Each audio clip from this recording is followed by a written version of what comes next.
The challenge begins. Arrival on Earth. Bera loudly laughed straight into the human ambassador's face, slapping his hands on his knees as he mocked their artwork. "Your art looks like it was made by a child, primitive monkey," he sneered. Bera had been painting and critiquing the art of the galaxy's species for hundreds of years. The Galactic Arts Council had given him his greatest challenge yet: make a masterpiece showcasing the very best of each member species. Humanity was new to the galactic stage, and Bera did not spare their feelings as he ripped their abstract, surreal art to shreds in his viral video. No skill, no technique, just ugly splatters and blobs. Is this some kind of joke? Humiliated and furious, Earth's artists demanded Bera visit and see their artwork with his own eyes before condemning the efforts of their entire species. The council pressured Bera to accept. Refusing would be a great insult to the touchy humans. But the arrogant master painter had no intention of being impressed.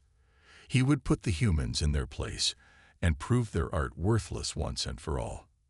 First impressions. Bera stepped off the shuttle, grumbling under his breath as he looked around at the dull gray spaceport. He had never wanted to visit this backwater planet, but the Galactic Arts Council had pushed him into a corner. Refusing the humans' invitation would have caused a diplomatic incident, and so here he was, ready to put these monkeys in their place once and for all. A lanky man with a scraggly beard approached, waving at the master painter. "Welcome. I'm Marcus, curator at the Museum of Modern Art. It's an honor to have you here." Yes, let's get on with it," Bera said, not bothering to hide his impatience. "I don't have all day." Marcus just smiled, unfazed by the alien's rudeness. "Of course, right this way, sir." The two made their way out of the spaceport and into the bustling streets of New York City. Bera was immediately assaulted by a cacophony of noise and a sea of strange faces. He wrinkled his nose in disgust. Everything about this place was so primitive. After a short ride, they arrived at the museum.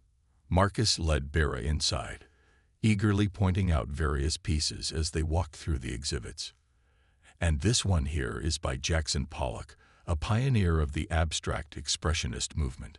See how the paint is splattered and dripped across the canvas. It's meant to convey a sense of energy and chaos." Bera snorted. Energy and chaos. More like a complete lack of skill and technique. "My hatchlings could make something better than this." Marcus just nodded, unfazed by the criticism. "I can understand why you might see it that way. But the point of abstract art isn't to accurately represent reality. It's about expressing emotions and ideas in a non-literal way." Critique and mockery. "Emotions," Bera scoffed. "Art isn't about emotions. It's about mastery of the craft, about capturing the world as it truly is. This is just ugly nonsense." They moved on to the next exhibit, a series of surreal landscapes filled with melting clocks and strange, distorted figures. Once again, Bera was unimpressed. "What is this supposed to be? It looks like someone took a perfectly good painting and left it out in the sun too long." "This is Salvador Dali, one of the most famous surrealist painters," Marcus explained. "His work is all about exploring the subconscious mind and the world of dreams. The distortions and strange juxtapositions are intentional." Bera just shook his head. Intentional or not, it's still bad art. There's no skill here, no technique, just a bunch of random, meaningless images thrown together. As they continued through the museum, Bera's critiques grew harsher and harsher. He tore into the Cubist paintings of Picasso, calling them a child's scribbles. He dismissed the minimalist sculptures as lazy and uninspired, and he outright laughed at the pop art of Andy Warhol, declaring it not even worthy of being called art. Through it all, Marcus remained patient and soft-spoken, gently offering counterpoints and explanations, but Bera refused to budge from his position. In his mind, these humans had no concept of what true art was. Their so-called masterpieces were nothing more than a joke, an insult to the very concept of artistic excellence. The turning point. As they continued through the museum, Marcus gestured towards a special exhibit. "I think you might find this next one interesting, Vera. It's a collection of works by Vincent van Gogh, one of humanity's most celebrated artists." Vera rolled his eyes but followed Marcus into the room. The space was dimly lit, with spotlights illuminating each painting. As he looked around, Vera's gaze was drawn to a swirling mass of blue and yellow, dotted with stars. He stepped closer, tilting his head as he examined the thick brush strokes and vibrant colors. "This is Van Gogh's Starry Night," Marcus said softly, coming to stand beside him. "It's one of his most famous pieces." Vera didn't respond, still transfixed by the painting. There was something about it, an energy that seemed to radiate from the canvas. He could almost feel the wind whipping through the sky, the stars pulsing with light. "Van Gogh painted this while he was staying at an asylum," Marcus continued. "He struggled with mental illness for much of his life, and his art was a way for him to express the turmoil he felt inside." Vera turned to look at Marcus, surprised. He was suffering when he made this. Marcus nodded. Many of his most famous works were created during periods of great emotional distress. He poured his pain and his passion into his art, using it as a way to make sense of his experiences. Vera looked back at the painting, seeing it in a new light. He had always thought of art as a purely technical pursuit, a way to showcase one's skill and mastery. But standing here in front of this canvas, he was starting to understand that it could be something more, something deeper, a new perspective. Understanding Van Gogh. They moved on to the next painting, a portrait of a man with a bandaged ear. Once again, Vera found himself drawn in by the raw emotion of the piece. The man's eyes were haunted, his expression one of deep anguish. "This is a self-portrait," Marcus said. "Van Gogh painted it after he cut off his own ear during a fit of despair." Vera shook his head in disbelief. "He mutilated himself. Why?" "No one knows for sure," Marcus replied. "Some say it was because of a fight with his friend. Others believe it was a symptom of his declining mental state. But what's clear is that he channeled that pain into his art. He didn't shy away from the darkness inside him. He embraced it and used it to create something beautiful." As they walked through the rest of the exhibit, Vera found himself seeing the paintings in a different way. The bold colors, the frenzied brush strokes, they weren't just stylistic choices. They were expressions of Van Gogh's innermost feelings, his joys, his sorrows, his fears, and his hopes, all laid bare on the canvas. For the first time, Vera understood what Marcus had been trying to tell him. Art wasn't just about technical skill or accurate representation. It was about the human experience in all its messy, complicated glory. It was about vulnerability and honesty, about having the courage to share a piece of yourself with the world. The journey continues, exploring more human art. As they exited the exhibit, Vera was quiet, lost in thought. Marcus glanced at him, a small smile on his face. "What did you think?" Vera hesitated, trying to find the right words. I think I'm starting to understand what art can be, what it can mean." He met Marcus's gaze, his expression serious. "Thank you for showing me this. I have a lot to consider." As Vera stood before the final painting in the Van Gogh exhibit, he felt a wave of emotion wash over him. The colors seemed to swirl and dance before his eyes, the brush strokes conveying a depth of feeling he had never encountered in art before. It was as if he could see into the very soul of the artist, could feel the pain and passion that had driven him to create. "Marcus," Vera said, his voice barely above a whisper, "I think I need a moment alone, if you don't mind." Marcus nodded, a knowing smile on his face. "Of course. Take all the time you need." As Marcus left the room, Vera turned back to the paintings, studying each one with new eyes. He had always prided himself on his technical skills, on his ability to capture the world with photographic precision. But now he realized that he had been missing something essential. Art wasn't just about replicating reality. It was about interpreting it, about infusing it with meaning and emotion. For hours, Bera wandered through the exhibit, lost in thought. He marveled at the way Van Gogh used color and texture to convey mood, at the raw honesty of his self-portraits. Slowly, he began to understand the depth of his own arrogance. He had dismissed human art as primitive and unskilled, but in reality, he had been the one lacking in understanding. A changed perspective, revisiting modern art. When he finally emerged from the museum, the sun was setting over the city. Bera blinked in the fading light, feeling as though he had just woken from a long dream. His mind was reeling with new ideas and insights, his perception of art fundamentally altered. Over the next few days, Bera threw himself into exploring the human art world. He visited the Museum of Modern Art again, this time with a more open and curious mind. He lost himself in the abstract expressionism of Jackson Pollock, marveling at the way the artist used chaotic splatters of paint to convey a sense of raw energy and emotion.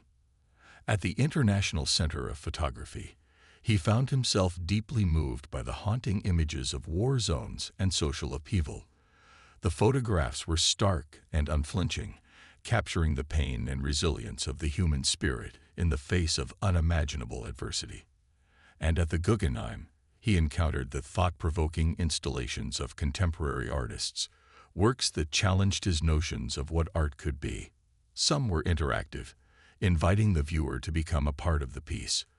Others were conceptual, using unconventional materials and methods to explore complex ideas and themes. Through it all, Bera felt his preconceptions and biases falling away, replaced by a growing sense of humility and appreciation. He had always thought of himself as the ultimate authority on art, but now he realized how much he still had to learn.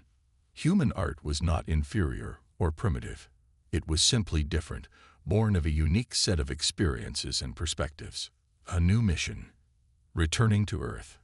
As he sat in a quiet corner of the Guggenheim, surrounded by the strange and beautiful creations of human artists, Bera felt a sense of excitement building within him.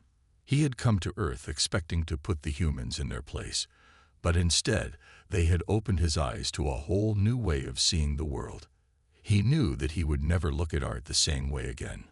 As the sun rose over the bustling streets of New York, Bera found himself standing outside the Museum of Modern Art once again. He had spent the past few days wandering the city, his mind awhirl with new ideas and perspectives, but there was one last thing he needed to do before he left Earth behind. Marcus was waiting for him at the entrance, a warm smile on his face. "Bera, I wasn't expecting to see you again." Bera took a deep breath, steeling himself. "Marcus, I need to talk to you. Can we go somewhere private?" Marcus nodded, looking slightly puzzled. "Of course. Follow me." He led Bera to a small, quiet room off the main lobby. Bera sat down heavily, his hands clasped in front of him. For a long moment, he was silent, struggling to find the right words. A sincere apology. "Marcus," he said finally, his voice low and serious, "I owe you an apology. When I first came here, I was arrogant and dismissive. I thought I knew everything there was to know about art, but I was wrong." Marcus sat down across from him, his expression open and curious. "What changed your mind?" Bera shook his head, a rueful smile on his face. "You did, and Van Gogh, and Pollock, and all the other human artists I've encountered over the past few days. You showed me that art isn't just about technical skill or accurate representation. It's about emotion, about connection, about the human experience in all its messy, complicated glory." Marcus leaned forward, his eyes shining with understanding. "I'm glad you were able to see that, Bera. Human art has always been about more than just pretty pictures. It's a way for us to express ourselves, to share our joys and sorrows, our hopes and fears." Bera nodded, feeling a lump form in his throat. "I see that now, and I'm ashamed of how I acted before. I was so focused on my own narrow view of what art should be that I couldn't see the beauty and power in what you were showing me." Marcus reached out and placed a hand on Bera's arm. "It takes a lot of courage to admit when you're wrong. I'm proud of you, Bera. and I'm grateful for the time we spent together. You've taught me things too, you know. Vera looked up, surprised. I have. Marcus grinned. Of course. Seeing my own culture's art through your eyes has given me the new appreciation for it. You've challenged me to look at things in a different way, to question my own assumptions and biases. A new creation. A collaborative vision. Vera felt a warmth spreading through his chest. He had come to Earth expecting to teach these primitive humans a lesson, but instead, they had taught him. Marcus, he said, his voice rough with emotion. When I return home, I'm going to be working on a new piece, a commissioned work for the Galactic Arts Council, showcasing the best of each member species. Marcus's eyes widened. That's incredible, Vera. What an honor. Vera nodded. It is. And I want to do it right. I want to create something that truly represents the depth and diversity of artistic expression across the galaxy, something that incorporates the lessons I've learned here on Earth. Marcus smiled, his expression proud. I have no doubt that you will create something amazing, Vera. And when you do, I hope you'll share it with us, with humanity. Vera reached out and clasped Marcus's hand. I will. I promise. As Vera boarded the shuttle that would take him back to his home planet, his mind was already racing with ideas for his new piece. He knew it wouldn't be easy, blending the styles and techniques of so many different cultures, but he was determined to create something that would showcase the true power of art to unite and inspire. The masterpiece unveiled. A galactic revelation. Weeks turned into months as Vera worked tirelessly on his commission. He poured everything he had learned on Earth into the piece, blending the photorealistic precision of his own species with the emotive brushstrokes of Van Gogh, the chaotic energy of Pollock, and the conceptual daring of contemporary human artists. When the piece was finally unveiled before the Galactic Arts Council, the reaction was one of stunned silence, followed by thunderous applause. The artwork was like nothing any of them had ever seen before, a stunning amalgamation of styles and techniques, a testament to the incredible diversity and depth of artistic expression across the galaxy. In the weeks that followed, Vera found himself inundated with requests for interviews and speaking engagements. He became a vocal advocate for the value of cross-cultural artistic exchange, urging his fellow artists to look beyond their own narrow perspectives and embrace the beauty and power of difference. And through it all, he never forgot the human curator who had opened his eyes and changed his life. He sent Marcus a holo message, inviting him to the galactic capital to view the artwork in person. Marcus, overjoyed at the invitation, accepted immediately. A lasting friendship. As Vera watched Marcus step off the shuttle, his face alight with wonder and excitement, he felt a sense of deep gratitude and friendship. They had started as adversaries, but through the power of art, they had forged a bond that transcended species and culture. Together, they stood before Vera's masterpiece, marveling at the way it seemed to vibrate with energy and emotion. And in that moment, Vera knew that he had found something far more valuable than fame or acclaim. He had found a true friend and a new way of seeing the universe, one brushstroke at a time.